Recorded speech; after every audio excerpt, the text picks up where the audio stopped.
Alhamdulillah, wassalatu wassalamu ala rasulillah Sayyidina wa maulana Muhammad ibn Abdillah wa ala alihi wa sahbihi wa man tabi'ahu wa mawala. Ashhadu an la ilaha illallah wahdahu la sharika lah wa ashhadu anna sayyidana Muhammadan abduhu wa rasuluhu la nabiyya ba'dah. Allahumma salli ala sayyidina Muhammadin an-nabiyil ummi wa ala alihi wa sahbihi wa barik wa sallim. Qala Allah ta'ala fil Qur'anil azim wa huwa asdaqul qailin. A'udzu billahi minasy syaithanir rajim. Ya ayyuhalladzina amanu taqullaha haqqa tuqatih wa la tamutunna illa wa antum muslimun. Wa qala ta'ala fi ayatin ukhra. Ya ayyuhalladzina amanu taqullaha wa qulu qawlan sadida yuslih lakum a'malakum wa yaghfir lakum dhunubakum wa man yuti'illaha wa rasulahu faqad faza fawzan 'azima. Ibadallah, usikum wa nafsi bi taqwallahi wa ta'atihi faqad fazal muttaqun. Jamaah Jumat yang dimuliakan Allah Subhanahu wa taala, ada makna-makna yang tidak bisa diwakili oleh kata, karena kata terlalu miskin untuk mewakili makna. Maka perlu diungkapkan dalam bentuk perumpamaan dan permisalan. Seorang laki-laki yang dikecewakan oleh seorang perempuan, budi baik, berbagai macam hadiah, emas, intan, permata yang diberikan tak lagi bermakna, maka kata-kata tak dapat mewakili perasaannya. Dia akan mengungkapkan dengan perumpamaan, cintamu bagaikan air yang jatuh ke daun keladi, jatuh tertumpah namun tak berbekas. Begitulah perumpamaan, begitulah contoh. Sehingga dengan perumpamaan yang singkat mengandung makna yang padat, berbekas di dalam hati. Maka Allah Subhanahu wa ta'ala dalam Al-Quran banyak sekali mengungkapkan permisalan, contoh perumpamaan. Ketika Allah bercerita tentang rumah, inna awhanal buyuti la baitul ankabut, rumah yang sangat lemah, rumah yang sangat rapuh dan mudah tumbang adalah rumah sarang laba-laba. Membuatnya sulit, rumit, jelimet, susah dan payah. Tapi menghancurkannya, bahkan hanya satu hembusan nafas pun sarang laba-laba akan hancur. Maka jangan sampai kita membangun amal-amal kita ini seperti bangunan sarang laba-laba, membuatnya lama dengan segala kesulitan dan kesusahan serta kerumitan, tapi hanya satu pukulan tangan, bahkan hembusan nafas, dia hilang, tak bersisa sama sekali. Bagaimana dengan iman? Terlalu panjang kalimat bercerita tentang iman, maka Allah berikan perumpamaan. Kasyajaratin thayyibatin, pokok kayu yang kokoh dan kuat, akarnya tunggal menghunjam ke tanah, wa far'uha fis sama, pucuknya sampai ke langit. Begitulah perumpamaan iman. Sekali la ilaha illallah, maka sampai mati tetap la ilaha illallah. Saat senang la ilaha illallah, saat susah pun tetap la ilaha illallah. Seperti pokok kayu, angin puting beliung datang, dia tidak akan tumbang.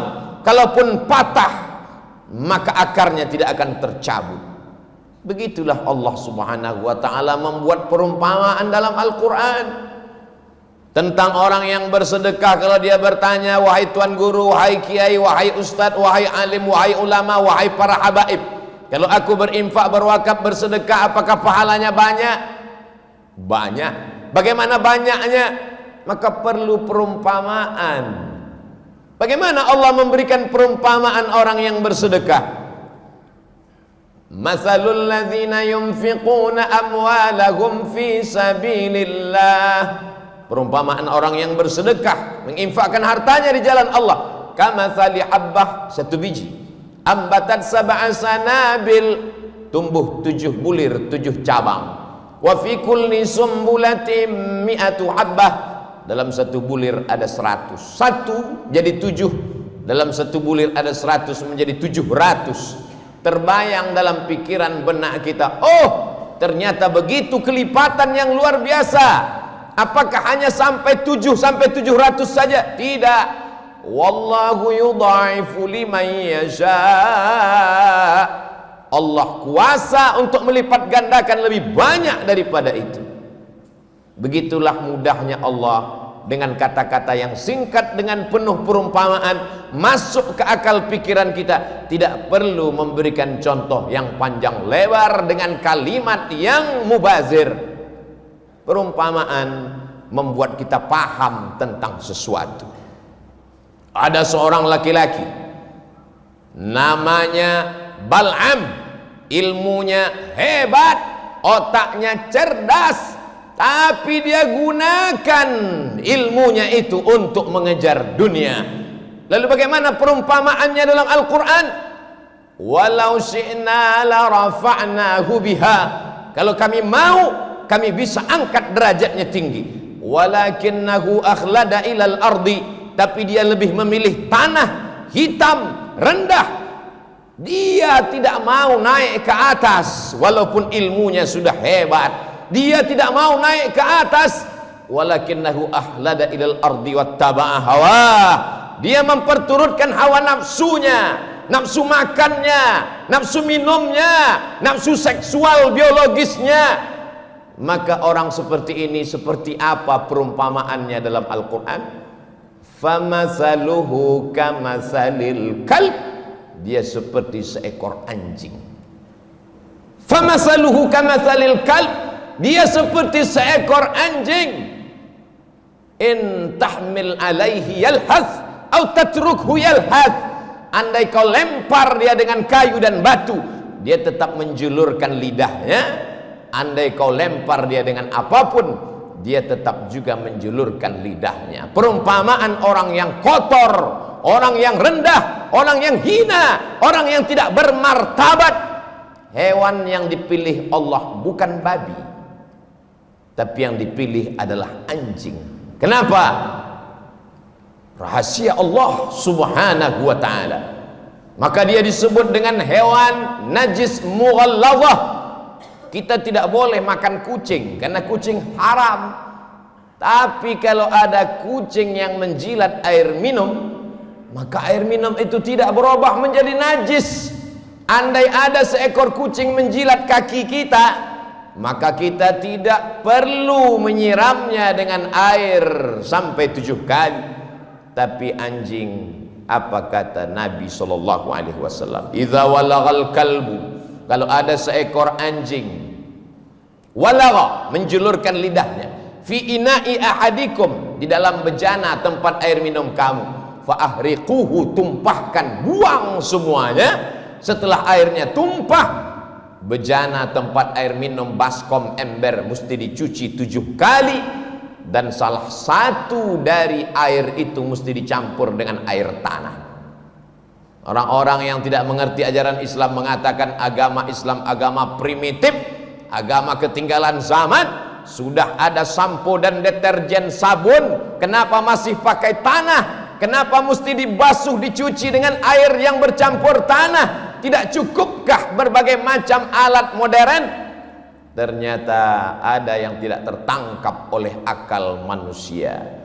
Ada bakteri di dalam tanah yang tidak mati oleh 100 derajat Celcius air panas mendidih. Ada bakteri di dalam tanah yang tidak akan mati oleh deterjen dan sabun.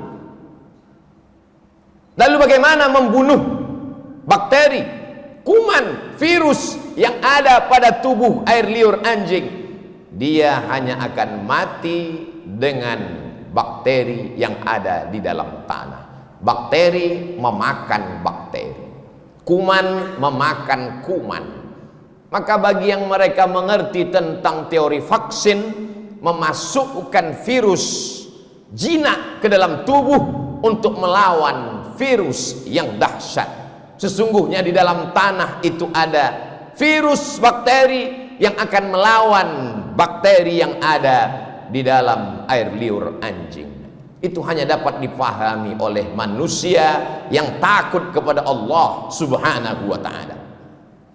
Tapi ada kalanya Allah Subhanahu wa ta'ala menyebut anjing dalam satu ayat surat Al-Kahfi yang dibaca pada hari Jumat, siang Jumat, petang Jumat. Yang sudah membaca surat Al-Kahfi hari ini alhamdulillah. Yang belum membaca selesai sholat Jumat segera dibaca sampai nanti petang asar, ba'da asar hari Jumat, waktu mustajab berkabulnya doa. Jangan sampai tenggelam matahari Jumat kita belum membaca surat Al-Kahfi. Dalam surat Al-Kahfi ayat 22 berulang kali Allah menyebut makhluk ini. Mereka mengatakan 3, padahal ada yang keempat anjingnya. Mereka mengatakan 4, padahal ada yang ke-5. 5, ada yang ke-6. Mereka mengatakan 7, yang ke-8 adalah anjingnya. Mengapa makhluk yang hina, yang rendah ini disebutkan Allah berkali-kali dalam satu ayat, dalam satu surat? Bukankah dia makhluk yang najis berat? Bukan dia makhluk hina dalam ayat lain?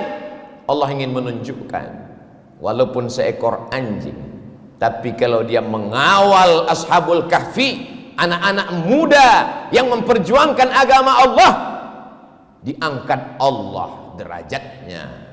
Begitulah Allah Subhanahu wa ta'ala memberikan permisalan, contoh dan perumpamaan. Pemilihan itu bukan akal manusia, bukan kata-kata Nabi Muhammad sallallahu alaihi wasallam. Wa ma yantiqu 'anil hawa, dia tidak mengikuti hawa nafsunya. In huwa illa wahyun yuha, melainkan wahyu dari Allah Subhanahu wa ta'ala. Dimanapun umat Islam sampai, maka yang pertama kalimat keluar dari mulutnya adalah Allahu Akbar, Allahu Akbar.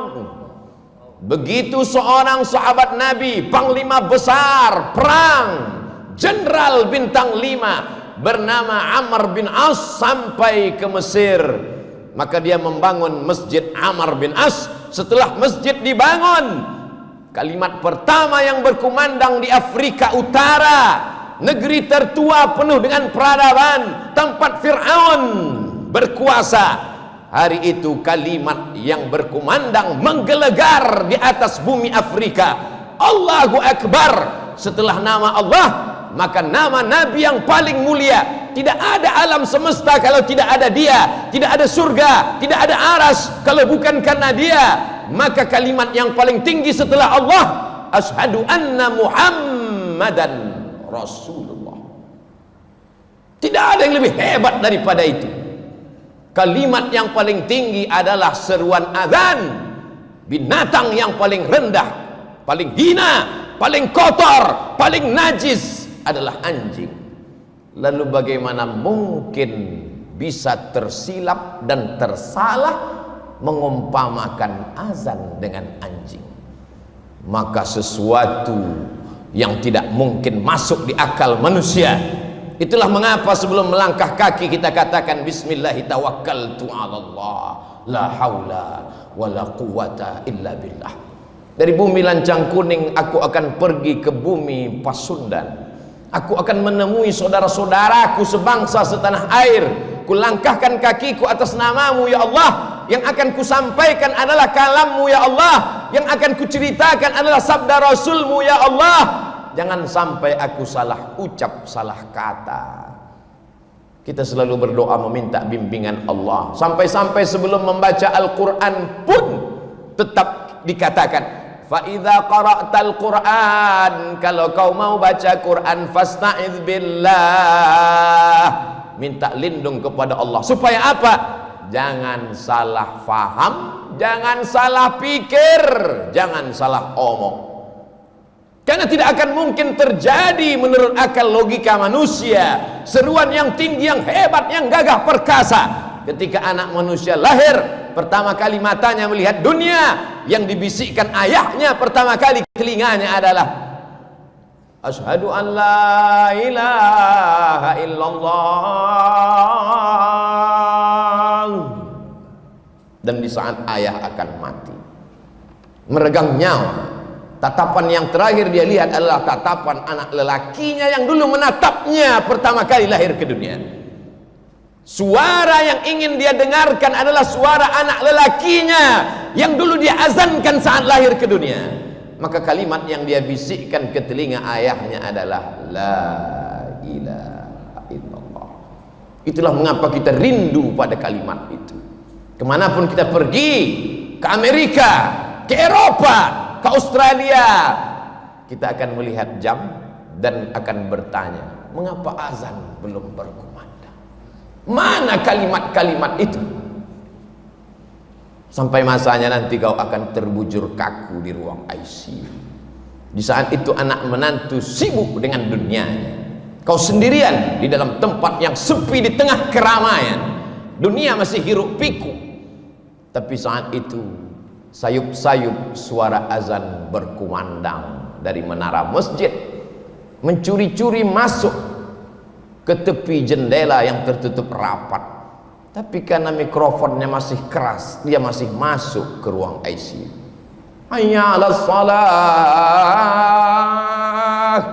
Saat itulah kau baru meneteskan air mata dan berkata, la haula wala quwata illa billah. Tapi apakah di zaman kita nanti masih ada suara itu masuk ke telinga kita? Tergantung apa yang kita lakukan hari ini. Barakallahu li wa lakum fil Qur'anil azim wa nafa'ani wa iyyakum bima fihi minal ayati wadh-dhikril hakim wa taqabbala minni wa minkum tilawatahu innahu huwal ghafurur rahim.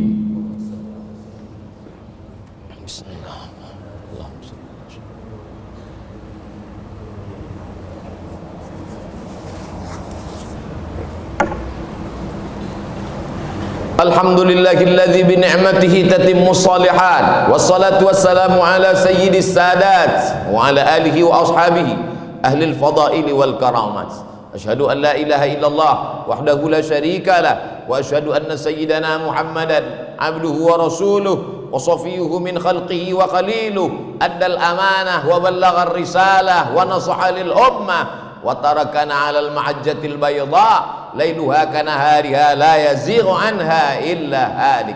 قال الله تعالى في القرآن العظيم وهو أصدق القائلين أعوذ بالله من الشيطان الرجيم بسم الله الرحمن الرحيم والعصر إن الإنسان لفي خسر إلا الذين آمنوا وعملوا الصالحات وتواصوا بالحق وتواصوا بالصبر. وقال تعالى في آية أخرى إن الله وملائكته يصلون على النبي يا أيها الذين آمنوا صلوا عليه وسلموا تسليما. اللهم اغفر للمسلمين والمسلمات والمؤمنين والمؤمنات الأحياء منهم والأموات برحمتك يا أرحم الراحمين. اللهم أعز الإسلام والمسلمين واخذل الكفرة والمشركين ودمر أعداءك أعداء الدين. اللهم انصرنا على القوم الكافرين وانصرنا على القوم المنافقين وانصرنا على القوم الفاسقين. اللهم انصر إخواننا المجاهدين المستضعفين في فلسطين وفي روهينيا وفي كل مكان من مشارق الأرض إلى مغاربها. اللهم دمر أعداءك أعداء الدين. اللهم شتت شملهم وفرق جمعهم واجعل كيدهم في نحورهم. اللهم دفع عنا الغلاء والوباء والفحشاء والربا والزنا والمنكر والسيوف المختلفة والشدائد والمحن ما ظهر منها وما بطن من بلدنا هذا خاصة ومن بلدان المسلمين عامة. عباد الله أوصيكم ونفسي بتقوى الله وطاعته فقد فاز المتقون. إن الله يأمر بالعدل والإحسان وإيتاء ذي القربى وينهى عن الفحشاء والمنكر والبغي يعظكم لعلكم تذكرون. فاذكروا الله العظيم يذكركم واسألوه من فضله يعطكم ولذكر الله أكبر والله يعلم ما تصنعون. أقم الصلاة.